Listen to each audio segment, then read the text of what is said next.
মাননীয় অর্থমন্ত্রী জনাব আমির খসরু মাহমুদ চৌধুরীকে বিশেষ কমিটি কর্তৃক সুপারিশকৃত আকারে বীমা উন্নয়ন ও নিয়ন্ত্রণ কর্তৃপক্ষ সংশোধন বিল 2026 অবিলম্বে বিবেচনার প্রস্তাব উত্থাপনের আহ্বান জানাচ্ছি। ধন্যবাদ মাননীয় স্পিকার। আমি আমির খসরু মাহমুদ চৌধুরী অর্থমন্ত্রী প্রস্তাব করছি যে বীমা উন্নয়ন ও নিয়ন্ত্রণ কর্তৃপক্ষ আইন 2010-এর সংশোধন কল্পে আনিত বিলটি বীমা উন্নয়ন ও নিয়ন্ত্রণ কর্তৃপক্ষ সংশোধন বিল 2026 বিশেষ কমিটি কর্তৃক সুপারিশকৃত আকারে মহান সংসদে অবিলম্বে বিবেচনার জন্য গ্রহণ করা হোক। মাননীয় স্পিকার, আপনাকে ধন্যবাদ। ধন্যবাদ মাননীয় মন্ত্রী। মাননীয় সদস্যবৃন্দ, এই বিলটির উপর জনমত যাচাইয়ের প্রস্তাব দিয়েছেন মাননীয় সদস্য রুমিন ফারহানা, ব্রাহ্মণবাড়িয়া 2।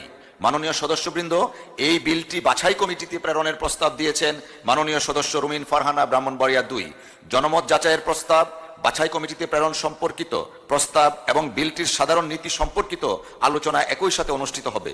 আমি এখন নোটিশদাতা মাননীয় সদস্যকে তার প্রস্তাবের পক্ষে বক্তব্য রাখার জন্য আহ্বান জানাচ্ছি। মাননীয় সদস্য, আপনার সময় 2 মিনিট। ধন্যবাদ আপনাকে। মাননীয় স্পিকার, আপনাকে ধন্যবাদ। মাননীয় স্পিকার, বাংলাদেশের অর্থনীতির অন্যতম একটি স্তম্ভ বা পিলার হচ্ছে বীমা খাত। যে কোনো দেশে মূলত 4টি খাতকে অর্থনীতির প্রধান স্তম্ভ হিসেবে ধরা হয়। তার প্রথমটা হচ্ছে পুঁজিবাজার, যেটা নিয়ে কিছুক্ষণ আগে আমরা আলোচনা করলাম। দ্বিতীয়টা হচ্ছে ব্যাংকিং সেক্টর, তৃতীয়টা বন্ড মার্কেট এবং চতুর্থটা ইন্স্যুরেন্স বা বীমা। বাংলাদেশের বীমা খাত নিয়ে যদি নির্মোহভাবে আমরা আলোচনা করি, তাহলে বীমা খাতের অবস্থা বলতে হয় খুব বেশি ভালো নয়। অন্যান্য দেশে বা উন্নত দেশে অর্থনীতিতে জিডিপিতে বীমা খাতের অবদান যেখানে 8 থেকে 10%, বাংলাদেশে সেখানে মাত্র 0.4%। জিডিপিতে বীমা খাতের যে অবদান, এটা শুধু পরিসংখ্যান দিয়ে বোঝানো কোনোভাবেই সম্ভব নয়, এটা গ্রহণযোগ্যও নয়। বাংলাদেশের সমসাময়িক ও কাছাকাছি দেশের, এমনকি প্রতিবেশী দেশগুলো দক্ষিণ এশিয়ার মধ্যে জিডিপিতে আমাদের বীমা খাতের যে অবদান সেটি সর্বনিম্ন। তবে এখানে একটা গুরুত্বপূর্ণ পার্থক্য আছে। ভারতের মতো একটা দেশে বীমার যে ইন্ডাস্ট্রি, সেখানে কোম্পানির সংখ্যা আমাদের চেয়ে কম, অথচ আমাদের এই ছোট্ট দেশে 82টা ইন্স্যুরেন্স কোম্পানি কাজ করছে। সাধারণ বীমা, জীবন বীমা সরকারি প্রতিষ্ঠানের পাশাপাশি বেসরকারি উদ্যোক্তারা যে বীমা কোম্পানি তৈরি করেছেন, তার মধ্যে জীবন বীমাও আছে বা সাধারণ ঘরানার বীমাও আছে। কিন্তু এত বেশি সংখ্যক কোম্পানি থাকার পরেও আমাদের দেশে জিডিপিতে বীমা খাতের অবদান এত কম, যেটার কোনোভাবেই গ্রহণযোগ্য নয়। এখানে হতে পারে যে এত বেশি সংখ্যক কোম্পানি হয়তো সেগমেন্টেড কাস্টমারদের নিশ মার্কেটিং করছে। যদি আমরা বলি, হয়তো তারা সুনির্দিষ্টভাবে বাছাই করা কিছু কাস্টমার বা বিজনেসের উপরে নির্ভর করে তাদের ব্যবসা পরিচালনা করছে।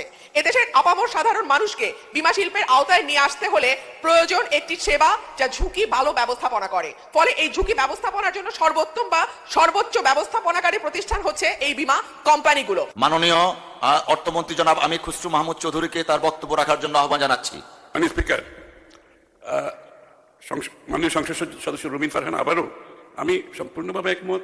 বাংলাদেশে বীমা শিল্প খুবই কঠিন একটি অবস্থা পার করছে। এটা আবারও অব্যবস্থাপনা, দুর্নীতি, ব্যাড গভর্নেন্স এবং সরকারের পৃষ্ঠপোষকতায় অনেকগুলো ইন্স্যুরেন্স কোম্পানি জন্ম হয়েছে যারা আইন কানুনের কোনো তোয়াক্কা করে না। এবং এই জন্য ইন্স্যুরেন্স ইন্ডাস্ট্রি আজকে যেখানে এসে দাঁড়িয়েছে, তাকে সংশোধন কল্পে আমরা ইন্স্যুরেন্স পুরো সেক্টরটাকে, ইন্ডাস্ট্রিকে নতুন করে, যে গ্লোবালি যেখানে ইন্স্যুরেন্সের একটা স্ট্যান্ডার্ড আছে, গুড গভর্নেন্সের একটা স্ট্যান্ডার্ড আছে, এবং এগুলো রেফারেন্স সারা বিশ্বে আছে, আমরা কিছু আবিষ্কার করতে যাচ্ছি না, আমরা সেই স্ট্যান্ডার্ডটা, বেঞ্চমার্কটা রিচ করার চেষ্টা করছি। এই জন্য এই পরিবর্তনগুলো আনার জন্য আমাদের বীমা নিয়ন্ত্রণ সংস্থা, যে এটাকে পরিবর্তন আনতে হবে, এখানে যোগ্য ব্যক্তিকে আনতে হবে। কারণ বীমা শিল্প শুধু বীমার জন্য নয়, বীমাতে যে যেই অর্থটা জমা হয়, সেই অঙ্ক বাংলাদেশে এবং বাংলাদেশের বাইরে বিনিয়োগের একটা বড় সম্ভাবনা আছে। বাংলাদেশের অর্থনীতিতে, শিল্পে, সার্ভিস সেক্টরে সব জায়গায় বিনিয়োগের সুবিধা আছে, এটা অনেক বড় একটা অংশ। আমরা সেই জায়গায় যেতে পারছি না। এই জন্য এই সংশোধনগুলো করতে হবে, এই পরিবর্তনটা আনতে হবে, বীমা শিল্পকে ট্রান্সপারেন্ট করতে হবে এবং সকলের জন্য, আবারও যারা বীমা করে, যারা বীমা করে যারা সিকিউর থাকতে চায়, তাদেরকেও আপনাকে সংরক্ষিত করতে হবে। সবকিছু মিলিয়ে বীমা নিয়ন্ত্রকের যে ভূমিকা অত্যন্ত গুরুত্বপূর্ণ। এই জন্য আমরা পরিবর্তনটা আনছি এবং এখানে বয়সেরও কোনো ব্যাপার না, এখানে হচ্ছে আপনার যোগ্যতার ব্যাপার।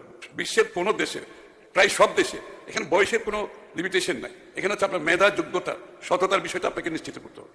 সেটা নিশ্চিত করতে পারলে, সেইভাবে অ্যাপয়েন্টমেন্ট আমরা যদি দিতে পারি, তাহলে কাজ ভালোভাবে করতে পারবে এবং সকলের সহযোগিতার প্রয়োজন। আমার মনে হয় বীমা শিল্পে উন্নয়নের জন্য এটা একটা গুরুত্বপূর্ণ স্টেপ। আগামীতে একটা নিয়ন্ত্রণ সংস্থা যদি একটি পুরো সেক্টরকে নিয়ন্ত্রিত করার আইন কানুনের মাধ্যমে নিয়ন্ত্রণের ব্যবস্থা না থাকে, তাহলে যেটা আমরা আজকে বাংলাদেশে দেখতে পাচ্ছি, অব্যবস্থাপনার কারণে, অদক্ষতার কারণে, দুর্নীতির কারণে, সেটা বন্ধ করা সম্ভব হবে না। আপনাকে ধন্যবাদ মাননীয় স্পিকার।